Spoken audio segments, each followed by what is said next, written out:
Hi, welcome to Mathematics with Tom. I am Tom, and today in this video we are going to take a look at a projection onto a plane, And before we do that, I just want to briefly remember that when we had a moment ago, we had in our previous video, we said that the projection P is equal to A transpose A, B. And that was what we said. That was the projection of B. This is the projection of B onto a vector A. Okay, now let's take this one big step further, and that is let's take and project B onto a plane. So this is going to get a little bit more interesting. I'll do my best to draw this for us. So here's the vector B. And then the plane, so this could be a two-dimensional plane, a three-dimensional plane, a four-dimensional plane. It doesn't matter. But just for the sake of display, I'm going to just assume that it's a two-dimensional plane, but I think you'll see the idea here. So when we project B onto the plane, remember this plane has some basis. Maybe it has some vector A1, and maybe it has another vector here. I call this one A2. And these are on a plane, so they form some kind of a plane. Maybe it looks like this. Oops.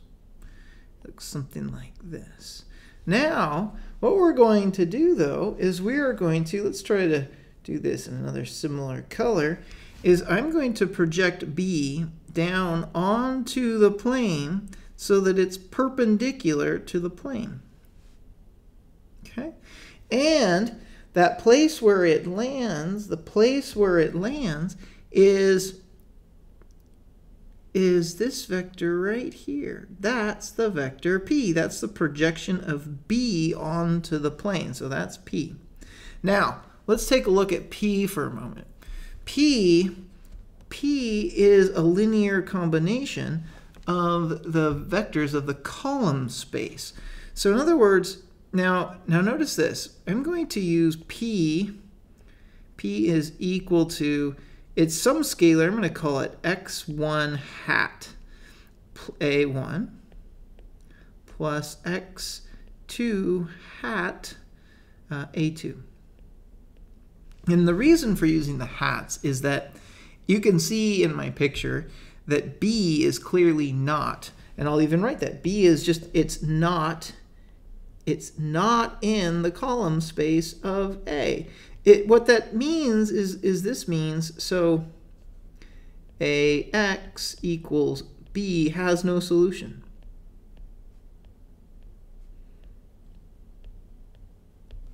So what we're going to find is not AX equals B. We're going to find AX hat. AX hat equals P, which is the projection of B onto the plane, onto the entire plane. So let's continue though. Now our vector P, well, this is just in other words, this is just the linear combination. We have A1 column vector and the column vector A2 times this vector with x1 hat, x2 hat. And this could go on to xn hat if you needed to. So really, we're going to call this AX hat equals P. Okay, there we go. Now look at what just happened. When we projected B onto the plane, that means that B, or E, this means that E, my vector here, this is my vector E. Well, E, if we make it like, maybe we'll make it going up there. That was a wobbly one. But E is B minus the vector P. But that's also the same as B minus a x hat.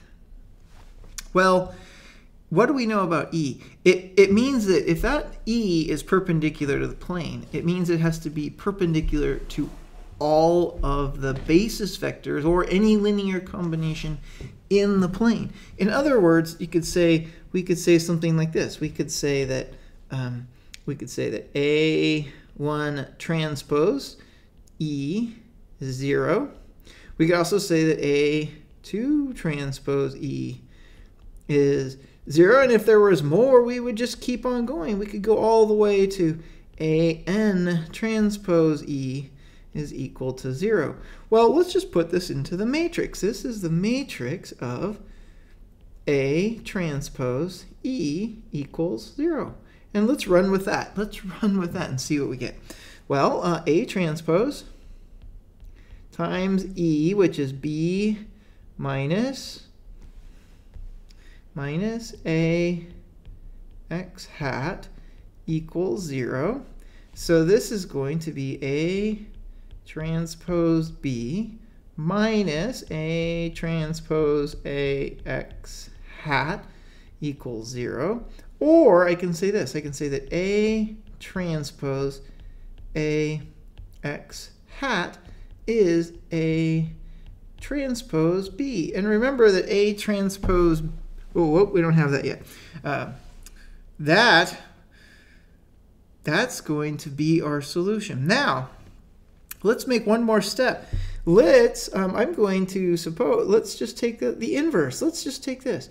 What if I write this as A transpose A inverse A transpose A x hat equals A transpose A inverse A transpose B. Well, then I would have just simply, now all I would have is that x hat is equal to A transpose A inverse A transpose B. And then my final solution, I put all this together. Let's see, I put all this together. This right here, this is my projection. Nope, that's my scalar. I'm sorry. Oh my goodness, that's just a scalar. Well, P, look at what P is. P, I'm going to erase that. We don't need that under brace yet. P, we just said, is A times x hat.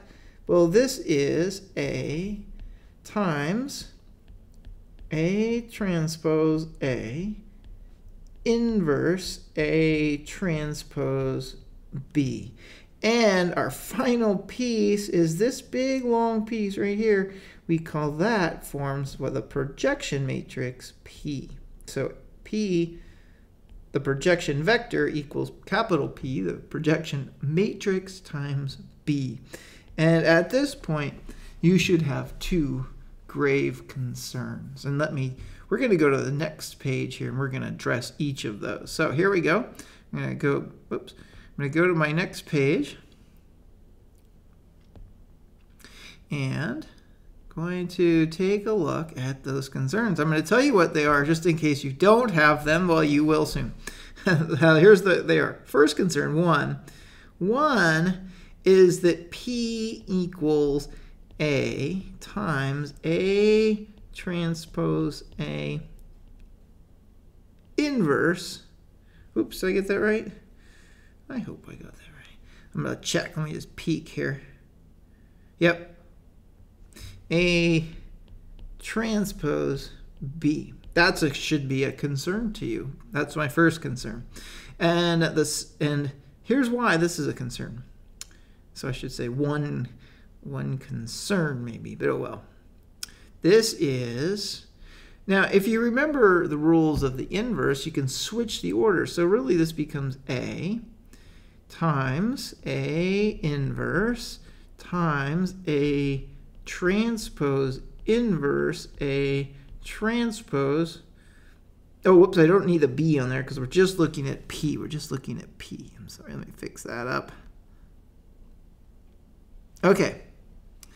So that's a really big concern here is why then, well, if you look at this, this just becomes I. And I'm going to put a little question mark there. Why is it? If it was just I, then there would be nothing to do, and we wouldn't have had to do all this work, would we? We would have just said that the projection is just I times B. That doesn't seem like it would help. Here's the problem. Here's why it's not I most of the time. Not I. And it's because A is an M by N matrix. Most of the time, the only time it would equal I, the only time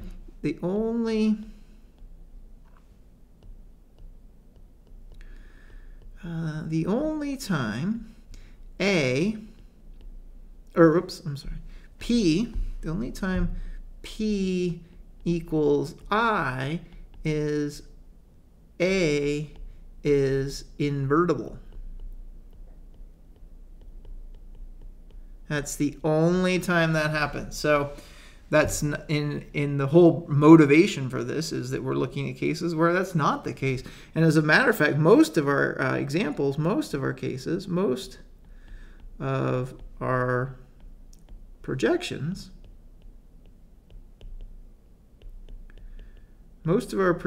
are going to be when M, the number of rows, is greater than the number of columns. And so you have a matrix that's maybe thinner and taller than it is wide, or it's taller than it is wide. Okay, so that was one concern that you should have. 2 is my next question, and that is A transpose A invertible? And we're going to answer that question in our next video. I hope that helps, and thanks for watching.